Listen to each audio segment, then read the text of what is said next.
Hello ಪ್ರಿಯ ವೀಕ್ಷಕರೇ, ನಾನು ನಿಮ್ಮ ಕನ್ನಡತಿ ಕವಿ. ಎಲ್ಲ ಹೇಗಿದ್ದೀರಾ? ನಾನು ತುಂಬ ಚೆನ್ನಾಗಿದ್ದೀನಿ. ಇವತ್ತಿನ ವಿಡಿಯೋ ಇದು ಫೈನಲ್ಲು. ನೆನ್ನೆದು ಫಸ್ಟ್ನೇ ಪಾರ್ಟು, ಇದು ಸೆಕೆಂಡ್ನೇ ಪಾರ್ಟು. ಇದು ನಾನು ಅಂದ್ಕೊಂಡಿದ್ದಕ್ಕಿಂತ ಚೆನ್ನಾಗಿ ಬರ್ತಾ ಇದೆ. ಅದನ್ನು ನೀವು ನಿಮಗಿಷ್ಟ ಆಯಿತಾ ಏನು ಅಂತ ನನಗೆ ಹೇಳಿ ಆಮೇಲೆ, ಆಯಿತಾ? ಈ ವಿಡಿಯೋ ಇವತ್ತೊಂದಂತೂ ಒಂದು ಸ್ವಲ್ಪ ಚೇಂಜ್ ಮಾಡೋಣ ಅಂತ ಮಾಡ್ತಾ ಇದ್ದೆ. ಆದರೆ ಚೇಂಜ್ ಇದಾಗ್ತಾ ಇರಲಿಲ್ಲ ಅಷ್ಟೊಂದು. ಅದೇ ಡಿಸೈನಲ್ಲಿ ಹೋಯಿತು. ಪ್ಯಾಟರ್ನ್ಗಳನ್ನ ಚೇಂಜ್ ಮಾಡಿದೆ ಅಷ್ಟೇ ಸ್ವಲ್ಪ. ಆಮೇಲೆ ಇದರಲ್ಲಿ ನಾನು ಬೇರೆ ಹೆಚ್ಚಿಗೆ ಏನು ಕಲರ್ಸ್ ಯೂಸ್ ಮಾಡಿಲ್ಲ. ಅದು 3 ಕಲರ್ಸನ್ನು ಯೂಸ್ ಮಾಡಿದ್ದೀನಿ. ಒಂಥರ ಚೆನ್ನಾಗಿ ಕಾಣಿಸುತ್ತೆ. ಆಮೇಲೆ ಮಕ್ಕಳಿಗೂ ತುಂಬ ಇಷ್ಟ ಆಯಿತು. ಅಮ್ಮ ನೋಡಿದ್ರೆ ಏನೋ ಒಂಥರ ಅಂತಂದರು, ಆದರೆ ಅದು 3D ಆಗಿ ಕಾಣುತ್ತೆ ಅಂತ ಹೇಳಿದ್ರು. ಇದನ್ನು ಮಾಡುವಾಗ ಏನೋ ಒಂದು ಸ್ವಲ್ಪ ಮಿಸ್ಟೇಕ್ಗಳು ಆಯಿತು. ಒಂದೊಂದು ಸಲ ಏನೋ ಟೂಲ್ಸ್ಗಳು ಹಿಡಿಯೋದಕ್ಕೆ ಹೋದಾಗ 1-2 ಸಲ ಅದ್ರ ಮೇಲೆ ಬಿದ್ದೋಯ್ತು ಮಾಡುವಾಗ. ಆಮೇಲೆ ಅದನ್ನು ಹಾಗಾಗಿ ಕರೆಕ್ಟ್ ಮಾಡ್ಕೊಂಡು ಮಾಡಿದೆ.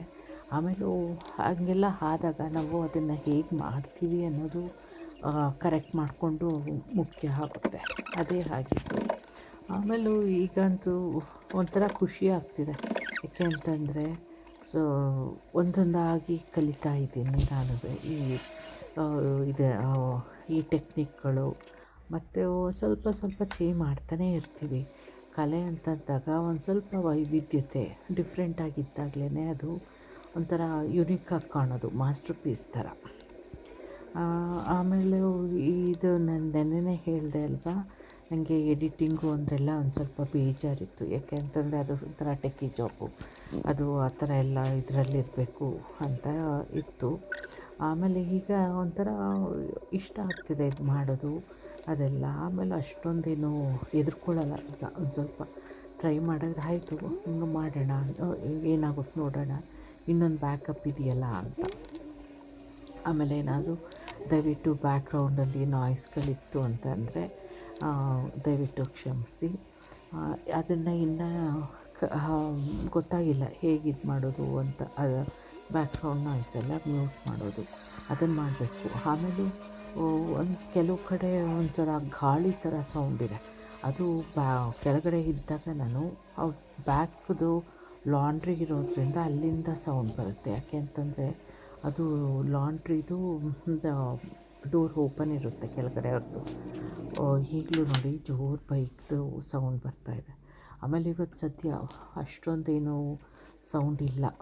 ವೀಕೆಂಡು ಫ್ರೈಡೇ ಆಗಿರೋದ್ರಿಂದ ಜಾಸ್ತಿ ಇರಬೇಕಾಗಿತ್ತು, ಆದರೆ ಇವತ್ತು ಪರವಾಗಿಲ್ಲ. ಆದರೆ ತುಂಬಾ ಒಂದು ಸ್ವಲ್ಪ ಕೋಲ್ಡ್ ಇದೆ ಇವತ್ತೇನೋ. ಆದರೂ ಮಕ್ಕಳು ಅವರು ಕೋಲ್ಡ್ ಇಲ್ಲ ಅಂತ ಅಂದರು. ಇವತ್ತು ಅವರನ್ನು ಬೇಗನೆ ನಿದ್ದೆ ಕಳಿಸಿದೆ. ಇವತ್ತು ಟರ್ಮ್ ಮುಗೀತು, ಟರ್ಮ್ 3ನೂ. Next in 2 weeks holidays. ಆಮೇಲೆ ಟರ್ಮ್ 4.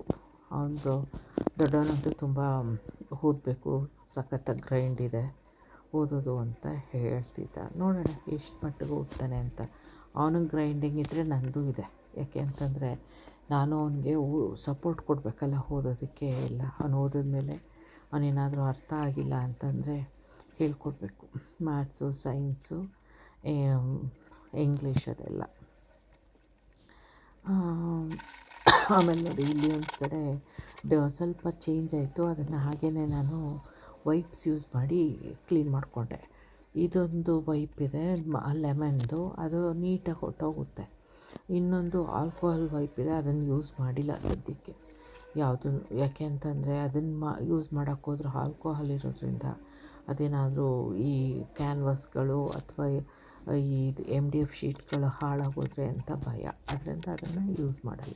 ಜಸ್ಟ್ ಮಾಮೂಲಿ ಲೆಮನ್ ವೈಪ್ಸನ್ನೇ ಯೂಸ್ ಮಾಡ್ತೇನೆ ಕ್ಲೀನಿಂಗು ಅದೆಲ್ಲ. ಆಮೇಲೂ ಇದು ಟೂಲ್ಸ್ಗಳನ್ನೆಲ್ಲ ನಾವು ಆದಷ್ಟು ಆಗಾಗಲೇ ಕ್ಲೀನ್ ಮಾಡಿಕೊಂಡ್ರೆ ಬೆಟರು. ಈಗ ನಾನು ನಾಳೆ ಮೋಸ್ಟ್ಲಿ ಅದೇ ಮಾಡಬೇಕು ಅನಿಸುತ್ತೆ. ಸುಮಾರು ಕಲರ್ಸ್ ಎಲ್ಲ ಅಲ್ಲೇ ಪೇಂಟ್ಗಳು ಅಲ್ಲೇ ಇದಾಗೋಗಿದೆ.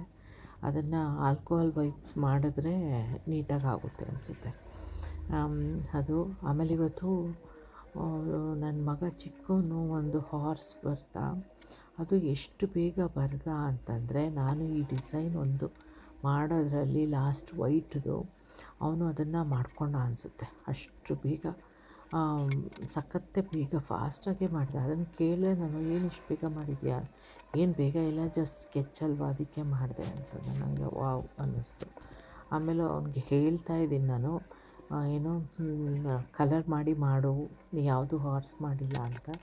ಅವನಿಗೇನೋ ಇಂಟ್ರೆಸ್ಟ್ ಆಗ್ತಾಯಿಲ್ಲ. ಅವನು ಅದೇ ಮಾಮೂಲು ಒಂದು ಏಲಿಯನ್ ಕ್ಯಾರೆಕ್ಟರು ಅಥವಾ ಇನ್ಯಾವುದೋ ಆ್ಯನಿಮೆ ಅಂದ್ಕೊಂಡು ಕೂತ್ಕೋತಾನೆ. ನಂಗೆ ಅದು ಒಂದು ಇದೆಯಲ್ಲ ಸ್ಕಿಲ್ಲು ಚೆನ್ನಾಗಿರೋದು, ಇನ್ನೂ ಒಂದು ಸ್ವಲ್ಪ ಹೋಗಲಿ ಅಂತ ಎನ್ಕರೇಜ್ ಮಾಡ್ತಾಯಿದ್ದೀನಿ. ಗೊತ್ತಿಲ್ಲ ಅವನು ಎಷ್ಟು ಮಟ್ಟಕ್ಕೆ ಅದನ್ನು ತಗೋತಾನೆ ಅಂತ. ನೋಡಿ, ಈಗ ಇದಿಷ್ಟನ್ನು ಮಾಡಿಕೊಂಡೆ. ಬರೀ ಡಾಟೇ ಆದಾಗ ಏನೋ ಒಂಥರ ಅನ್ನಿಸ್ತು. ಅದಕ್ಕೆ ಅದನ್ನು ಆಮೇಲೆ ಬುಷಸ್ ಮಾಡಿಕೊಂಡೆ. ಆಮೇಲೆ ಇಲ್ಲೊಂದು ಕಡೆ ನಾನು ಮಿಸ್ಟೇಕ್ ಅಂತಂದರೆ ಏನು ಮಾಡಿದೆ, ನಂದು ಗ್ರೇಡಿಯಂಟ್ ಮಾಡ್ಕೊಂಡಿದ್ದೆ ಅಲ್ಲ, ಆ ಗ್ರೇಡಿಯಂಟನ್ನು ಬೇರೆ ಯೂಸ್ ಮಾಡೋದಕ್ಕೆ ಹೋಗಿ ಪಿಂಕ್ ಥರ ಶೇಡಲ್ಲಿ ರೆಡ್ ಆ್ಯಂಡ್ ಪಿಂಕ್ ಅಂದ್ಕೊಂಡು ಅದೇನೋ ಬೇರೆ ಇದಾಗೋದು. ಮಾಮೂಲಿ ರೆಡ್ ಹಾಗೇ ತೊಗೊಬಿಟ್ಟಿದೆ. ಅದಕ್ಕೆ ಈಗ ಏನು ಮಾಡ್ತೀನಿ ಅಂತಂದರೆ, ಅದು ಆಮೇಲೆ ಗೊತ್ತಾಯಿತು ನನಗೆ, ಲಾಸ್ಟ್ ಒಂದು ಲೇಯರ್ ಹಾಕುವಾಗ ಅದು ಲಾಸ್ಟ್ ಲೇಯರ್ಗೆ ಆಗ ಗೊತ್ತಾದ ಮೇಲೆ ಅದನ್ನು ಮತ್ತೆ ಪುನಃ ನಾನು ಒಂದು ಸ್ವಲ್ಪ ಚೇಂಜ್ ಮಾಡ್ಕೋಬೇಕಲ್ಲ ಅಂದ್ಕೊಂಡು ಆಮೇಲೆ ಮಾಡಿದೆ. ನೋಡಿ,